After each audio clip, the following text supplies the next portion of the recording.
en nuestra mesa de trabajo a la periodista Laura Soto del área internacional, que me imagino, Laura, vienes con muchos temas que analizar a esta hora de la mañana. ¿Qué tal? Bienvenida. ¿Qué tal, José? Muy buenos Buen días. día. Vamos a partir hablando, por supuesto, de estas nuevas sanciones que ha impuesto Estados Unidos contra el petróleo ruso, específicamente contra las dos compañías petroleras rusas más grandes, más importantes de dicha nación. Y todo esto en medio de la frustración por parte del presidente de Estados Unidos, Donald Trump, por la postura de Rusia de no querer poner fin a la guerra en Ucrania, no querer dejar entonces estas peticiones maximalistas que han planteado en los últimos meses.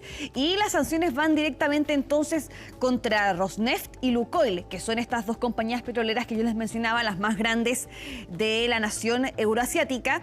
Y es una presión que va aumentando. Entonces, primero recordemos parte del contexto de cómo llegamos a este resultado, porque en un inicio Donald Trump había hablado por teléfono con Vladimir Putin, esto la semana pasada, justo antes de que Donald Trump se reuniera con Volodymyr Zelensky en la Casa Blanca el día viernes. Hablaron por teléfono y en ese contexto ahí Donald Trump anuncia de que se iba a desarrollar una cumbre entre Putin y Trump en unas semanas más en Budapest. Sin embargo, durante esta semana, finalmente Donald Trump decide cancelar esta cumbre, la suspende al menos, diciendo de que no irían a ninguna parte si es que la reunión se desarrollara ahora, es decir, sería una reunión sin sentido, básicamente ahí mostrando parte de las frustraciones que han habido también por parte del presidente estadounidense por no poder avanzar hacia una paz en medio de este conflicto.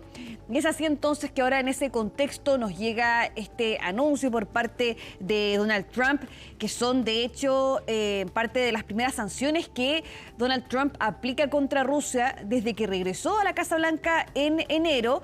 Y por supuesto aquí lo que busca es recortar los ingresos claves de las ventas de petróleo, que también financian la maquinaria de guerra Rusia. Así que es parte del movimiento que ha hecho Donald Trump en ese sentido. Pues vamos a escuchar lo que dijo también respecto a su postura o lo que piensa de Vladimir Putin sobre cómo está negociando cada vez que conversa con él, qué es lo que sucede. Pasemos a escuchar aquello. Cancelamos la reunión con el presidente Putin porque no se sentía correcto. No parecía que íbamos a llegar al punto que necesitamos. Así que la cancelé. Cada vez que hablo con Vladimir, tenemos buenas conversaciones, pero luego no llegan a ninguna parte.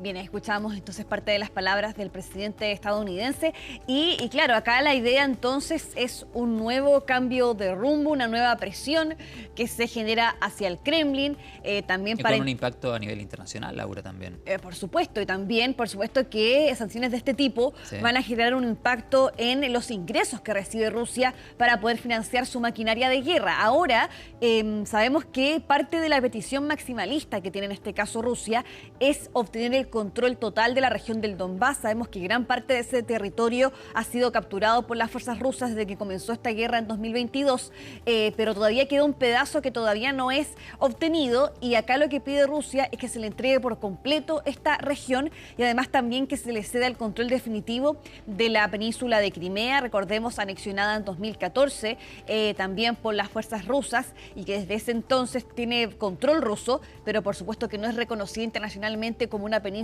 que forma parte del territorio ruso. Entonces son las parte de esas peticiones que hace Rusia y que no ha dejado atrás, que no busca dejar a un lado y que Ucrania por su lado también dice que no están dispuestos a ceder ninguna parte de su territorio. Claro, son los tira y afloja de negociaciones de estas características en un conflicto entre Rusia y Ucrania que comienza con una invasión rusa, me atrevería a decir, Laura, hace ya más de 4 años. Yo creo que vamos hacia el 5.º año desde que ha comenzado este conflicto. Vamos a quedar atentos, por supuesto, al impacto internacional de estas sanciones que impone Estados Unidos sobre Rusia y también dentro de todo esto del objetivo de Donald Trump de poner fin o poner paños fríos a un conflicto que es más, podríamos decir, más añoso o que ha tenido una mayor duración respecto a la agudización de lo que se vio en Medio Oriente desde octubre del año 2022. Así, 2023. 2023, así es. Claro. Sí, de hecho, ahora en febrero de 2026 se van a cumplir 4 años de esta guerra. O sea, es bastante tiempo también el que ha durado. por supuesto, el acuerdo de paz que alcanza finalmente Donald Trump en Medio Oriente ocurre 2 años después de iniciada esta guerra en Gaza, pero de todas formas, bueno, hay que ver si es que finalmente se logra mantener aquella propuesta de paz. Ahora, también, para ir cerrando con este tema, estas sanciones al petróleo ruso también habían sido aplicadas por el gobierno británico. De hecho, la semana pasada también el gobierno británico sancionó en este caso a Rosneft y Lukoil, y la Unión Europea particularmente sancionó en este caso a Rosneft, pero no a Lukoil, que es de propiedad privada. De hecho, Rosneft es estatal. Así que ahí también son varias presiones las que han ido entonces generándose respecto a de qué forma se puede presionar a Rusia para que también ceda algo en su postura y poder finalmente alcanzar algún tipo de paz en este conflicto. Ahora nos vamos a Brasil porque el presidente Luis Ignacio Lula da Silva ha confirmado que va a disputar un 4º mandato presidencial en las elecciones que se van a desarrollar en octubre de 2026. Había dudas todavía, no estaba confirmado al 100% si es que él iba a candidatearse, ¿no es cierto? Porque sabíamos de que, bueno, primero va a cumplir 80 años, es decir, ya tiene una edad bastante avanzada, y él había dicho en otras ocasiones de que no cerraba la puerta, ¿no es cierto?, a ser candidato nuevamente, pero que iba a evaluar su salud, cómo iba a estar en ese momento, y ahora él ha confirmado entonces en una visita a Indonesia que finalmente sí va a competir por un 4º mandato presidencial. Y lo que ha dicho entonces el presidente brasileño justamente esto en una conferencia de prensa que se desarrolla en ese contexto, que se encontraba ahí presente con el presidente de Indonesia, dice: quiero decirles que voy a cumplir 80 años, pero pueden estar seguros que tengo la misma energía que cuando tenía 30 y voy a postularme para un 4º mandato en Brasil. Así que confirma entonces esa noticia que todavía teníamos la duda si iba a ocurrir. Claro. Hay que ver también ahí qué sucede, porque va a tener una edad bastante avanzada y si es que finalmente lograra ganar entonces la presidencia, tendría quizás ya al fin de su mandato 84 años más o menos. ¿Y cómo anda en valoración ciudadana?